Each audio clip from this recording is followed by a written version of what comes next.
How are you tonight? Welcome back to my channel. If you're new here, I'm Erica and I do some art on this channel. Every once in a while I might throw something random in other than art, but for the most part it's just art videos over here. And normally I would say that I upload a video every Thursday, but I'm probably going to have a video up every day for the month of May, and possibly starting today. Since there's not that many days left in April, and I have about 3 videos I think that I still need to post before I start Mermaid, and plus I need to free up the space in my phone so I don't have too much space being taken up while I'm trying to do the mermaid videos. My goal for the month of May is to do a drawing, or a painting I should say, because I got watercolors for Mermaid. I'm going to do a painting every day for the month of May for Mermaid. I did my own prompt list, and anybody's, free to use it if they'd like to. I am on Instagram, and I have a hashtag on Instagram, The Joy of Mermaid. I'm pretty sure, yeah, The Joy of Mermaid is the hashtag I'll be using. If you want to use the prompt list or any of the prompts on the prompt list that I'm using. Some of mine might even be the same as the prompt list, the official prompt list, but I'm not positive and I'm not looking at it right now.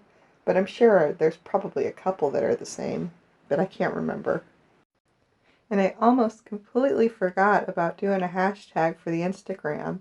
And Harriet from Mavanwania's, I hope I pronounced that right, Mavanwania's studio reminded me to do the hashtag. So yeah, thank you Harriet for reminding me to do that. And she has a YouTube channel also, and she does great drawings on tone tan paper, which tone tan is my favorite, which is what I'm actually using in this picture. But yeah, she's got some pretty cool drawings over there too, so if you want to check her out, I'll leave a link in the descriptions, or maybe in the comments. I'll leave a link somewhere to her channel so you can go check her art out too. So yeah, thanks for reminding me about that. I completely forgot about a hashtag. So I'm working on a piece that I actually did in the beginning of the month, and it was a do this in your style piece, and Eatersaurus on Instagram hosted this. And again, that's another name I hope I am pronouncing right. I'm sorry if I got that wrong. And I originally saw the art for her through another girl that I watch on YouTube and I follow on Instagram, and her name is April. And her channel's name is Art by April, and she does a lot of digital art, and you should definitely check her channel out because she does a lot of cool things. So that's where I originally found the challenge for this one, and it was for Eatersaurus, and it was just a quarantine challenge since, in case people didn't have anything to do and they were looking for something to occupy their time. And I decided to go ahead and do it just because I thought it was so cute. I loved the whole idea. And I was working on Quarantober as well, and I was getting behind. So I kind of decided to also throw a couple of the prompts in for Quarantober, which is the challenge that Lord Grizz was hosting on Instagram. So, of course, now that Mermaid is coming around, I kind of put all of those aside, and I'm not doing any of the Quarantober anymore. But this was the last of the prompts that I did for it, so it was Rest and Dazzle. So for this piece, like I said, I am using the Strathmore Tone Tan paper, and it's a heavier weight paper. I think it's 140 pound. And I'm also using some Copic markers and some Copic multi-liner pens, and I will also be using some of the Calero watercolor paints and some of the Dr. Phil Martin metallic inks, along with a Uniball Signo white gel pen. I start off by using a pencil to draw out my design that I want to do, and then I go in with a fine line on a Copic multiliner.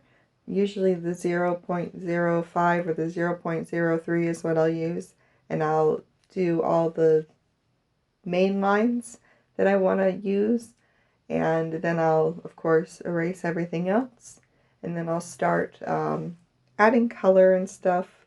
And I use different sizes on the multiliners depending on what part of the drawing I'm doing.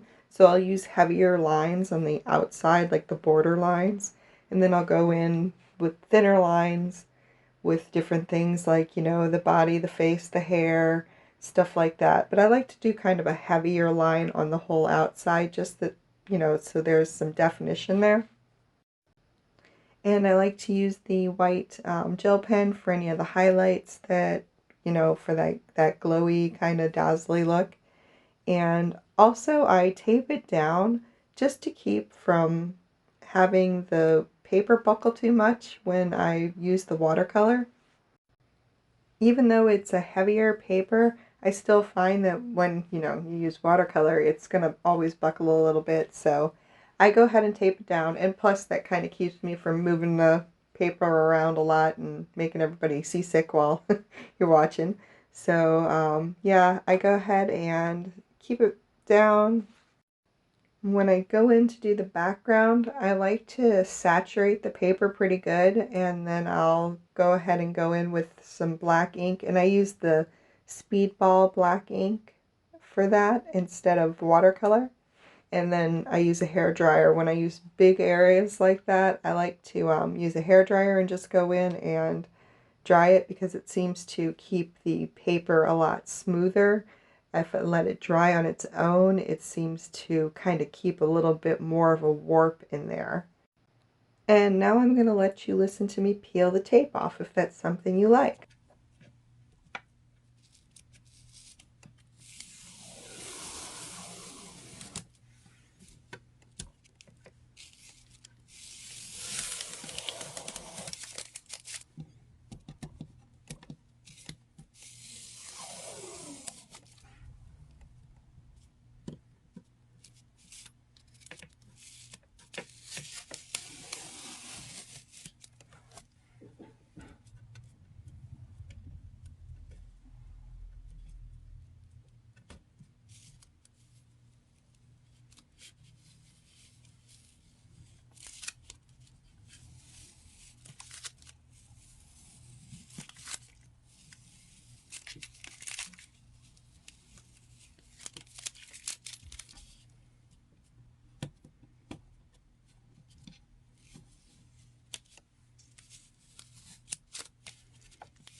So once I start going in with the metallic watercolor, I don't worry too much about the buckling part, because it's usually smaller areas that I'm doing, so it doesn't quite do as bad. And then I use some of the Dr. Phil Martin metallic ink to do the outline border. And then I also use, again, some of the Clear watercolor just to kind of put some little highlight things in the background, just to give it a little extra sparkle, because I love the sparkle.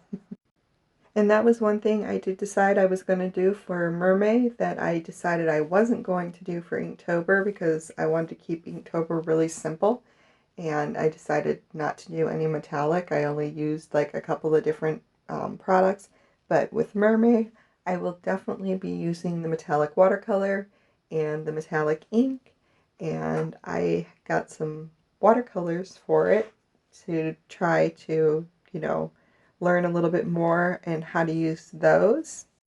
I'm not that skilled in watercolor, so this will be a little bit of a challenge for me, but we'll see how it goes, and hopefully it'll all work out. Hopefully I won't have to revert back to markers.